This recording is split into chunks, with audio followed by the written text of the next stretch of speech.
जय हिंद दोस्तों, मैं हूं आपका दोस्त विनय कुमार गुप्ता। आज हम फिर से लेकर उपस्थित हैं आप लोगों के लिए D90 20वीं सीरीज का क्लास नंबर 7। चलिए देरी न करते हुए शुरू करते हैं अपने क्लास को। भारतीय इतिहास से क्वेश्चन मैं लेकर आया हूं, तो इसमें से कुछ क्वेश्चन हैं ऐसे। 1857 के विद्रोह के समय भारत का गवर्नर जनरल कौन था? लॉर्ड कैनिंग था। अच्छा, जिंदा पीर के नाम से इतिहास में कौन विख्यात है? औरंगजेब। इंडिका नामक पुस्तक कौन लिखा था? मेगस्थनीज। कांग्रेस के किस अधिवेशन में पूर्ण स्वराज का प्रस्ताव पारित किया गया था? लाहौर अधिवेशन 1929 में किया गया था। आप लोग देख रहे होंगे कि ऐसे ही क्वेश्चन कंपटीशन में आ रहे हैं इस टाइम, और बिना जीके जीएस के कहीं कुछ होने वाला नहीं है। तो आप लोगों से रिक्वेस्ट है कि आप लोग हमारे चैनल को सब्सक्राइब करें और वीडियो को खूब शेयर करें और लाइक करें, कमेंट भी किया कीजिए। भारतीय राज्य व्यवस्था का पदेन सभापति कौन होता है?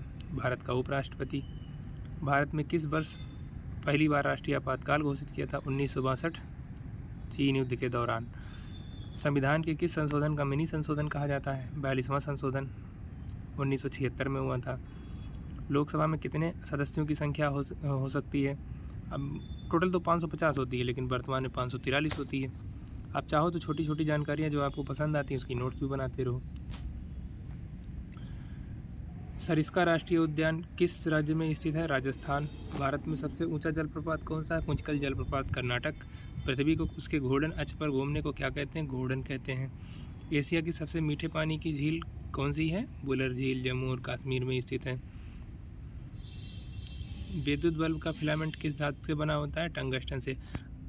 अच्छा, हीटर का किससे बना होता है? नाइक्रोम से बना होता है। किससे बना होता है? नाइक्रोम से। मानव शरीर में रक्त बैंक किसे कहा जाता है? प्लीहा। मार्स गैस किसे कहते हैं? CH4 मेथेन कहते हैं इसको। अच्छा, ये दलदली जगहों से निकलता है अक्सर, और जैसे गोबर वगैरह हो गई या फिर दलदल जैसे स्थान है वहाँ से निकलता है। किस रंग के प्रकाश में प्रकाश संश्लेषण सबसे अधिक होता है? लाल रंग के उपस्थिति में।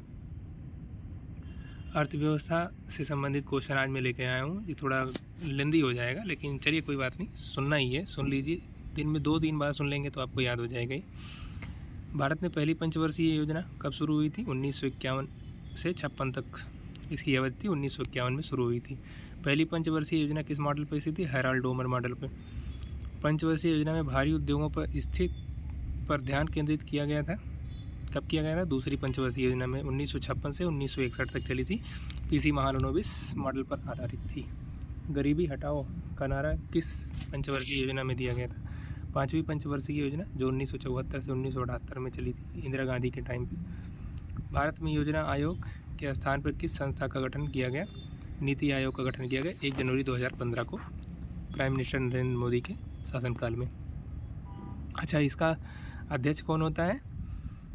प्रधानमंत्री होता है। भारत में हरित क्रांति के जनक कौन कहे जाते हैं? Doctor MS Swaminathan. ये बहुत ज़्यादा हॉट क्वेश्चन है, ये बहुत पूछा जाता है। और विश्व में हरित क्रांति के जनक कौन है? नॉर्मन बोरलॉग को कहा जाता है। हरित क्रांति का सबसे अधिक प्रभाव किस फसल पर पड़ा है? गेहूं और चावल पर। श्वेत क्रांति का संबंध किससे? दूध उत्पादन से। श्वेत क्रांति के जनक भारत में कौन कहे जाते हैं? डॉक्टर वर्गीज कुरियन। राष्ट्रीय आय और संकेतक के बारे में GDP की परिभाषा दी गई है। ये भी कभी कभी पूछ लेता है स्टेटमेंट बेस्ड क्वेश्चन में। एक वर्ष में किसी देश का भौगोलिक सीमाओं के भीतर उत्पादित सभी अंतिम वस्तुओं और सेवाओं का कुल मौद्रिक मूल्य जो होता है वही GDP कहलाता है। GNP सकल राष्ट्रीय उत्पाद GNP और सकल घरेलू उत्पाद GDP में मुख्य अंतर क्या है? GNP में विदेशों से अर्जित शुद्ध आय शामिल होती है, जबकि GDP में केवल देश की भौगोलिक सीमा के भीतर का उत्पादन शामिल होता है। ये बहुत इंपॉर्टेंट क्वेश्चन, ये अक्सर आता है, UPSI में बहुत बार पूछा गया और UP पुलिस में भी। भारत में राष्ट्रीय आय की गणना कौन करता है? NSO। इसका नाम क्या है? राष्ट्रीय सांख्यिकी कार्यालय। भारत में बैंकों का बैंक किसे कहा जाता है? रिजर्व बैंक ऑफ इंडिया, भारतीय रिजर्व बैंक जिसको कहते हैं। भारतीय रिजर्व बैंक की स्थापना कब हुई थी? 1 अप्रैल 1935 में हुई थी। राष्ट्रीयकरण इसका 1949 में हुआ था, ये मैंने पिछले लेक्चर में बताया भी था। भारत में GST कब लागू किया गया? 1 जुलाई 2017 में लागू हुआ। राजस्व घाटा क्या होता है? जब सरकार का कुल राजस्व व्यय कुल राजस्व प्राप्तियों से अधिक हो जाता है, उसे राजस्व घाटा कहते हैं। भारतीय अर्थव्यवस्था कितनी टाइप की है?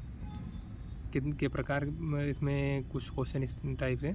वैसे भारत में मिश्रित अर्थव्यवस्था चलती है और अर्थव्यवस्था को कुल 3 प्रकार होते हैं। चलिए, भारतीय अर्थव्यवस्था किस प्रकार की है? मिश्रित अर्थव्यवस्था, जिसमें निजी और सरकारी दोनों क्षेत्रों का सह-अस्तित्व है।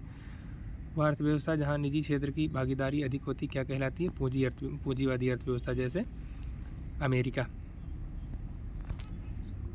तो आशा करता हूँ आप लोगों को मेरा वीडियो काफ़ी अच्छा लगा होगा, और अगर अच्छा लगा है तो चैनल को शेयर कर दो और सब्सक्राइब कर लो, वीडियो को लाइक कर दो, शेयर कर दो और कमेंट ज़रूर करो, और इससे मोटिवेशन बना रहता है यार। आप लोग सब्सक्राइब नहीं कर रहे हो हमारे चैनल, ना ही शेयर कर रहे हो। चलो ठीक है, कोई बात नहीं, वो आप लोगों के ऊपर डिपेंड करता है। क्वेश्चन यहीं से आएंगे, 100% गारंटी है। Thank you for watching. जय हिंद।